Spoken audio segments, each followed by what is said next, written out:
Hey, it's Casey Okupi with Free Speech Northwest, and I'm here with Kevin Chambers. It's good to see you. How you doing? I'm good, man. How are you? I'm okay. Thank you for asking. Yeah. Now, I want to know, why don't you tell us a little about yourself for the people who don't know Kevin Chambers? I mean, you might recognize that name if you're local, but I'm just a guy that likes politics and put holes in the ground for a while, train horses now. And obviously, we've met before, so Yeah. I guess. Similar circles, yeah. radical right-wing Republicans, right? I mean, I'm more moderate, and Oh, you sure. were helping a political candidate I didn't back, but that's okay. I think, Talking about nations? yep. Yeah, okay. You know who he looks like? Who's he look like? Joey Vance. JD Vance. He does a little With bit. with the beard, yeah, he looks like JD Vance. At least that's what I think. Yeah, I don't know But where I he think is. he's in Utah now. That's what I heard. Okay, yeah, he took off. Yeah, a lot of people did. Well, I mean, we're in a very blue state, right? Yeah. It's very blue. Well, it's blue if you're in the valley.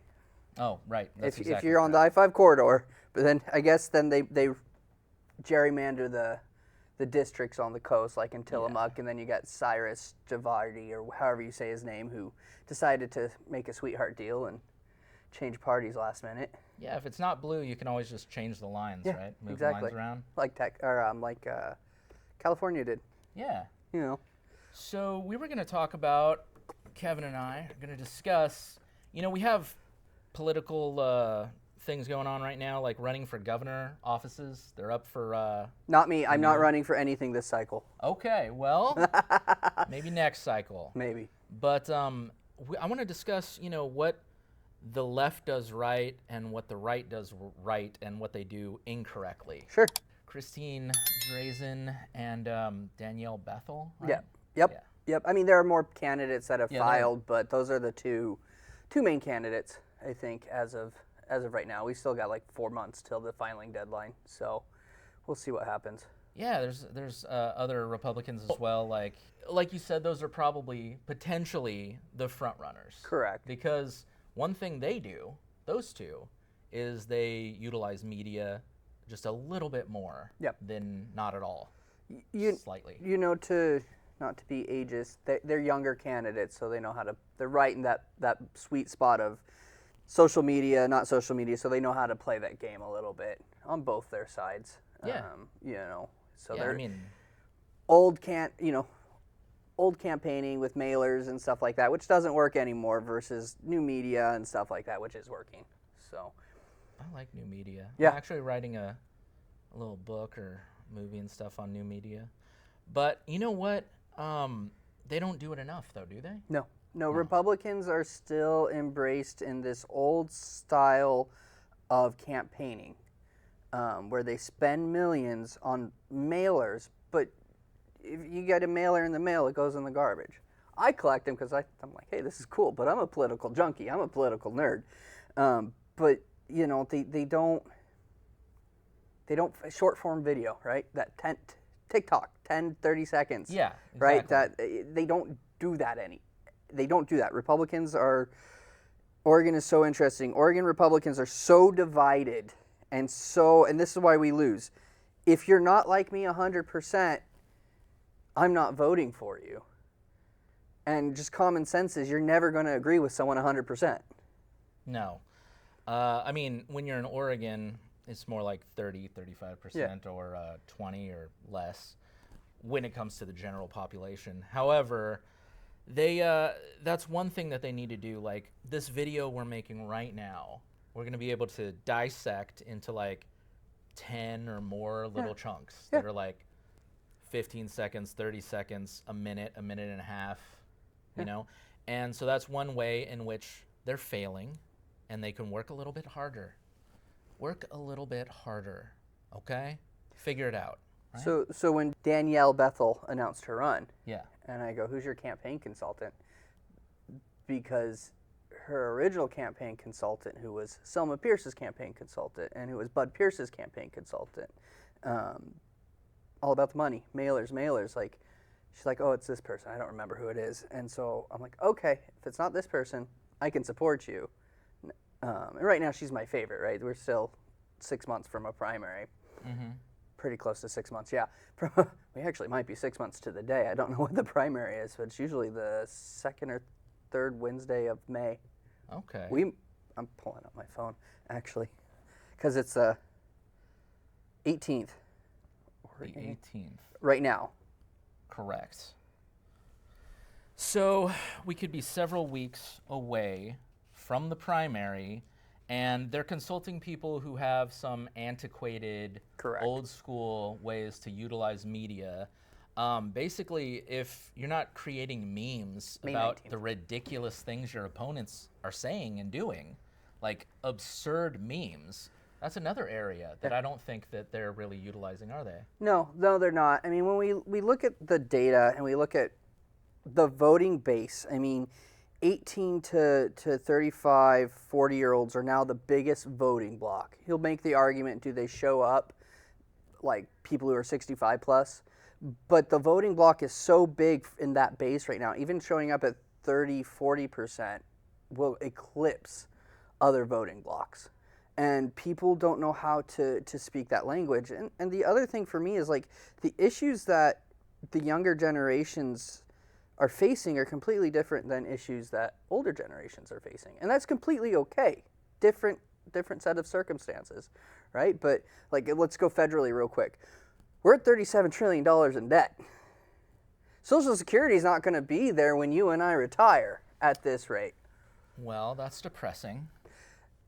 And it's not our fault. It's previous elected officials, which is why I can't support Christine Drazen, because she was part of some sweetheart deals with Tina Kotek when she was leader and she got swindled by Tina Kotek when it came to their agreement in the 2020,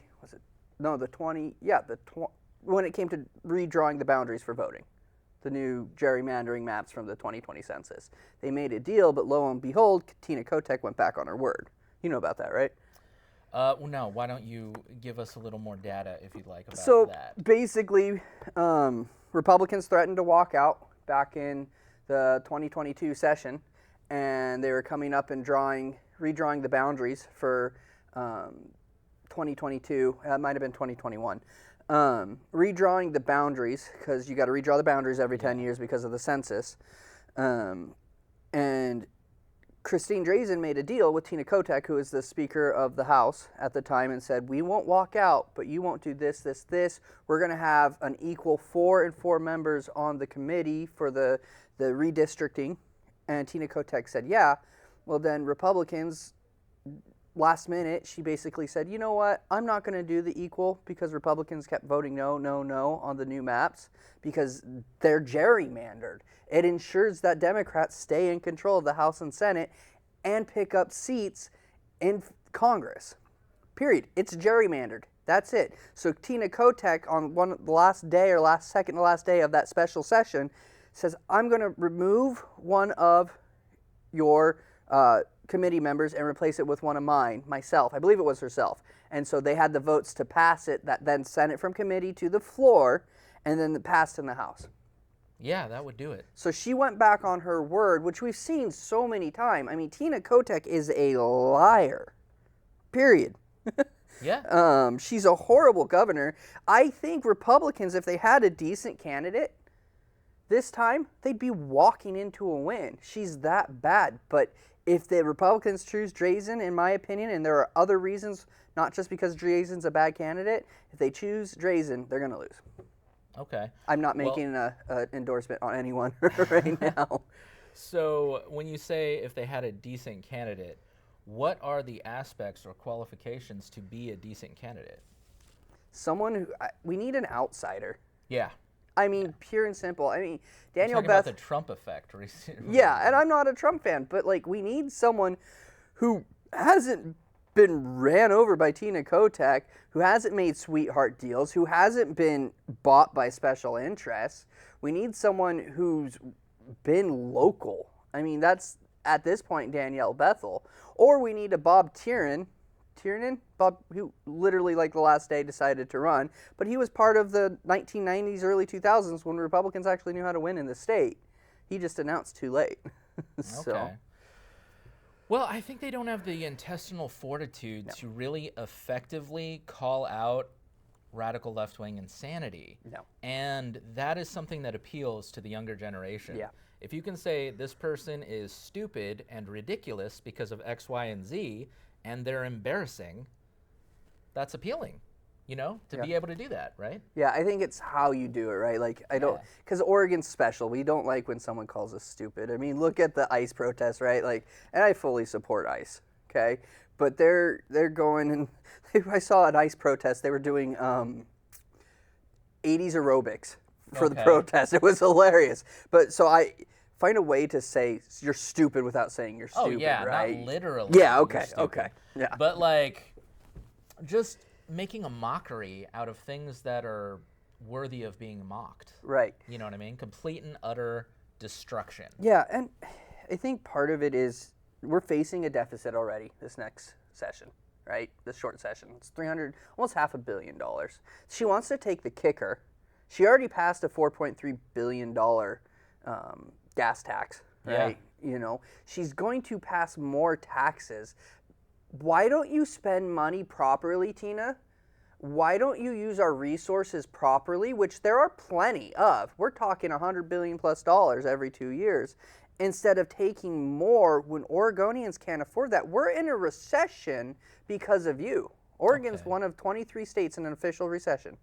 You're saying that throwing money at problems doesn't just solve the problem? No. Like if I took $1 million and flushed it down the toilet, it wouldn't You're gonna clog your toilet, and you're gonna cause more problems. You're gonna cause more problems. Like Oregonians in the 90s, Oregonians said, use our money wisely, use our resources wisely, and if you can't, then you don't get more. Ever since we've had a Democrat governor, has our money been used wisely at all?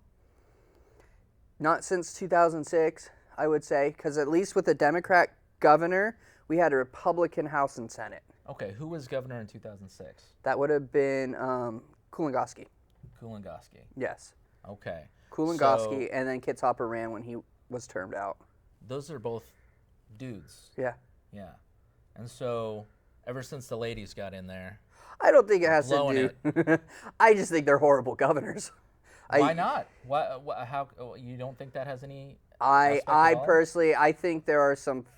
Well, again, Danielle Bethel. I think she's going to do a fabulous job. I think there've been some really good female leaders out there. Oregon just hasn't picked one yet. Yeah. Okay. Like who, for example? A female leader. That's a good question. I'm not saying that they're all bad leaders. I'm just asking questions. Okay. Oh, see? No, my point. No, Thanks a lot, I actually Kevin. thought Betsy Johnson was a good senator. She was an independent. She ran as an independent last time. Are we being specific to Oregon, or are we thinking national? Okay. National. Betsy Johnson from Oregon. I think Amy Coney Barrett is a pretty good Supreme Court justice. I don't think Marjorie Taylor Greene's that great. Nancy Mace is not bad. Okay, wow. That's good. I mean, we got a decent list. Lori Chavez-DeRemer's now in the Trump administration. I thought she was a good, she did good in the Oregon legislature, and she did good in Congress. Look at that. Yeah, so I mean, All right. there are good female leaders. There's like between 5 to 10. Well, and you look at I know you like Trump, so Trump's chief of staff is female. All right, that's affirmative. So that's correct. And hey, she's but I don't always think she's nailing it personally. I mean, no one's 100%. People get it wrong. That's true. Technically, if you look at the numbers, nobody is 100%. But why are dudes just taking a back seat to everything? I mean, come on. We don't. I think it comes down to the progressive woke, like a woke policy. Like, we don't want to offend. I mean, I'm Christian. I do. Okay. Most people don't want to be offensive, or they don't want to be cancel culture or canceled and stuff like that. And so, Cowards. I think part of it is to step up, to stand firm. I think there are some really, really good men and women leaders out there. Ed Deal, he's a really solid Republican in the state house. I like him. I respect him a lot.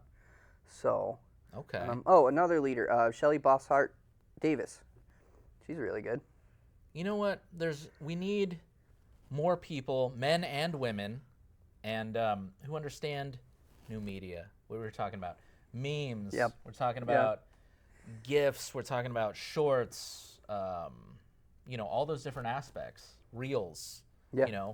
All this stuff that you can utilize. You make one video, 30 minutes. You've got over 10 clips. Why isn't this happening once a week from these people, and then you drop 2 a day? Yeah, I mean, You know what I people. mean? Yeah, I think with social media, with new media, ADD, right? Like people only adjust 1 to 5 minute clips, and then they go to the next one. So we as Republicans are not in the states, especially good at breaking it down very simple and shooting it out really fast. Absolutely. I mean, that's like one of Andrew Breitbart's concepts, you know what I mean? Fast, get it out there, correct it fast. Andrew Breitbart, back in the day, one of the pioneers of new media. And in addition to that, I wrote a book on new media and utilizing all these aspects. It's called Let's Fight. It's on Amazon. Look it up.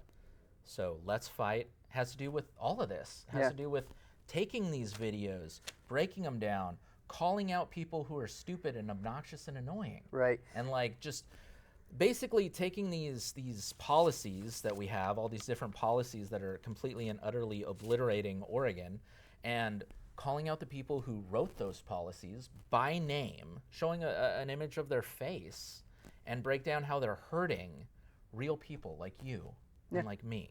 These policies are hurting us. Yeah, I think. I don't like it.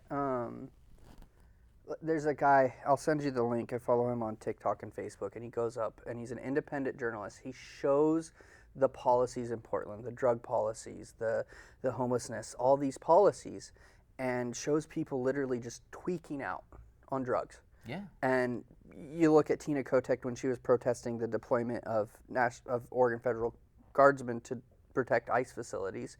She's like, we're peaceful, we're blah, blah, blah. Well, you literally had a 2-block radius, 2 blocks, that you walked and protested and you showed. And then you go anywhere past those 2 blocks, it's Portland. It's a disaster, right? Yeah.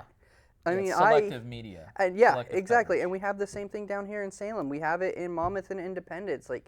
And there are people, I have friends that have just chosen to be homeless, and they're very respectful. They're just like that, and that's fine.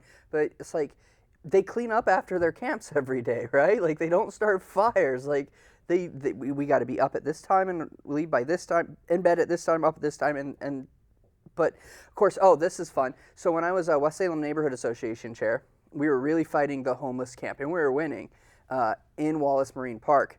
And I wrote a letter to the City Salem Council, and I go, so they wanted to move the homeless camp to Wallace Marine Park into the forest part during winter. I said, so your solution to solving the homeless crisis is to flood people. What do you mean? It's winter and flooding in Wallace Marine Park. The water level. Good point. And then not only that, but all the garbage. I mean, there's stories of people, like little girls, playing in the river, getting poked with needles. Oh my gosh. Yeah, it's like, and you talk about the environment and all this stuff. So we talked about, like, you just keep throwing money at it. Let's keep spending money.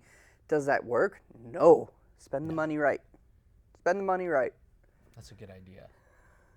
Why aren't we doing that? That's a good point. Well, that's it. Thanks for joining us on Free Speech Northwest.